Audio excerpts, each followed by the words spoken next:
अस्सलाम वालेकुम। मेरा नाम फ़ाकरा परवीन है। मेरियां 3 बच्चियां न ते एक बच्चा है अल्लाह कोलों मंग के लिया है। ये हर वेले बमार रहिंदा जमदा।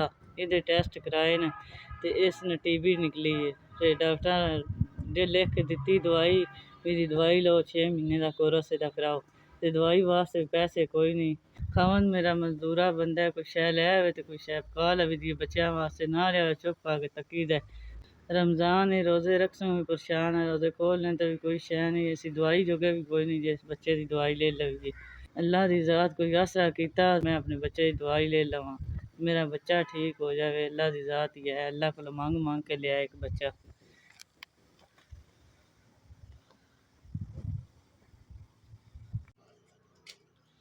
1 2 3 4 5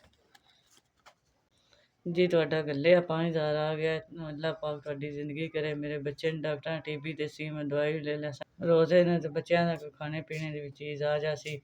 अल्लाह ताला तुहानू बाला देवे। अल्लाह हसदे रहो वसदे रहो। अल्लाह पाक तुहाडी ज़िंदगी करे। अल्लाह तुहानू चोखा देवे। मेरे बच्चे दा तुसीं सहारा बनियो। अल्लाह दी ज़ात तुहानू चोखे तो चोखा देवे। अल्लाह तुहाडी ज़िंदगी कोई मुश्किल ना आवे। अल्लाह दी ज़ात तुहानू बाला देवे। अल्लाह पाक तुहानू बाला देवे। अल्लाह हसदे रहो वसदे रहो। अल्लाह पाक तुहाडी ज़िंदगी कोई मुश्किल ना आवे। मेरे ते इतना एहसान कीता मेरे बच्चे दी दवाई आ जासी।